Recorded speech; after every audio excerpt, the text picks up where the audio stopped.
Je pense sincèrement que l'une des bénédictions les plus sous-cotées et les plus négligées dans ce monde, c'est le fait d'avoir une bonne santé.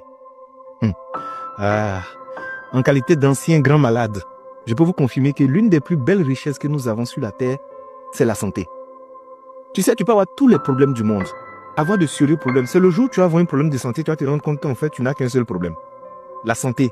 C'est l'une des richesses les plus silencieuses, les plus précieuses, les plus dangereuses, les plus délicates qu'on possède. Mais malheureusement, les hommes négligent ça. Je ne dis pas qu'on n'a pas de problème. Effectivement, on a des problèmes. Mais si tu as un problème de santé, c'est là que tu vas te rendre compte que tes vrais problèmes commencent maintenant. Vous savez, on est passé par des endroits. On a rencontré des personnes qui parlaient avec arrogance, avec suffisance.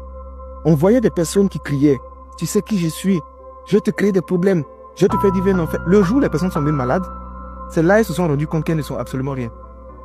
Je vous dis, le fait d'ouvrir ses yeux le matin et d'être en bonne santé, d'être capable de vaquer à ses occupations, de donner des commandes à son corps et puis son corps l'exécute sans qu'il y ait des blocages, c'est l'une des plus grandes bénédictions au monde. C'est pourquoi je dis quelqu'un qui a la santé ne peut pas dire que cette personne est pauvre. Elle doit juste se dire, je n'ai pas encore eu l'argent, mais la richesse seulement je l'ai en moi. Je veux vraiment, en parlant de cette vidéo, dans cette vidéo, donner un message d'espoir à toutes les personnes qui sont malades, qui ne croient même plus en leur guérison. Vous savez, tout le monde peut guérir. Moi, je faisais 27 kilos. Ils m'ont diagnostiqué une maladie chronique. C'est-à-dire, même les médecins, les experts étaient pessimistes en voyant mon cas. J'ai été mis au CHU et il y a un endroit qu'on appelle le peut-être.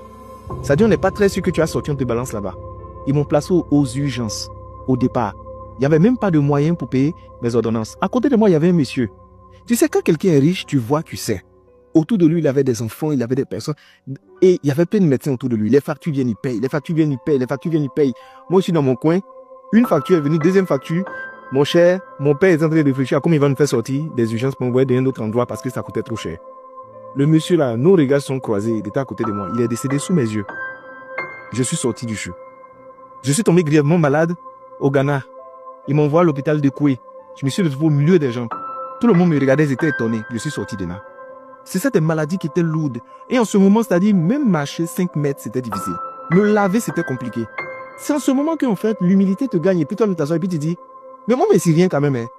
C'est notre caleçon qui est gros. Sinon, il n'y a rien dedans. Je vous assure. C'est pourquoi je vais dire aux personnes qui aujourd'hui ont une bonne santé, préservez votre santé au-delà de tout. Il y a des gens qui prennent toujours des risques dans leur alimentation, dans leur vie au quotidien. Tu es jeune comme ça, tu marches, tu es essoufflé. Tu fais pas de sport. Tu te nourris mal. Tu ne dors pas. Tu es en train de chercher l'argent en longueur de journée. Tout l'argent que tu cherches, c'est pour la santé. Le jour où tu vas perdre la santé, tu vas courir maintenant chercher l'argent. Voici le problème des hommes. Fait que les hommes, ils abandonnent leur santé puis ils courent après l'argent. Et quand ils trouvent l'argent, ils utilisent ce même argent pour venir courir après leur santé. Aujourd'hui, tu as la santé, rends gloire à Dieu. Quand tu lèves le matin, tu ouvres les yeux, rends gloire toujours à Dieu. Merci de m'avoir accordé la santé. Si j'ai la santé, c'est qu'il y a espoir pour moi. Et préserve cette santé. Le corps est rancunier. Tout ce que tu infliges au corps, il garde la facture, il va te faire payer 5 jours. Il y a des gens en fait qui pensent qu'ils sont courageux. Non, moi je fais 3-4 jours, je ne dors pas. Non, moi je cours ici, moi je me cherche. Tu n'es pas en train de chercher, tu es suicidaire. Tu es en train de te détruire à petit feu. Il y a des moments, qu'est-ce que je fais? J'éteins mon téléphone, j'éteins mon ordinateur, je coupe tout, je me couche et je dors. Mes problèmes, c'est de reposer un peu. Quand je vais me réveiller, je vais les récupérer. Mais si je dois me reposer, je me repose. Chercher l'argent, c'est bon. Augmenter ses chiffres, c'est bon. Mais la santé, ne joue pas avec. Votre programme de sport, ça doit être quelque chose d'indiscutable.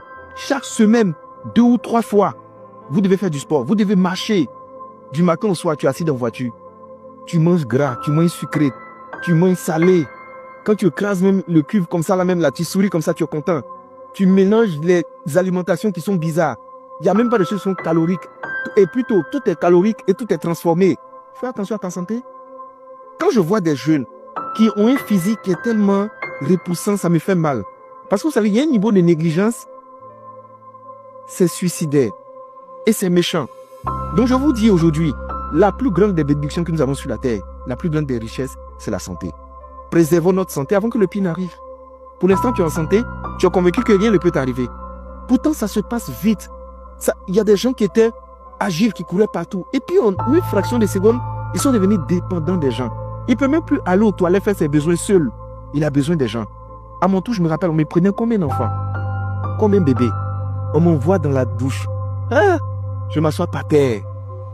L'homme n'est rien. L'homme n'est rien d'air. Je monte sur la balance 27 kilos. T'as dit, je suis anémié, je suis devenu blanc. On voit mes veines comme ça.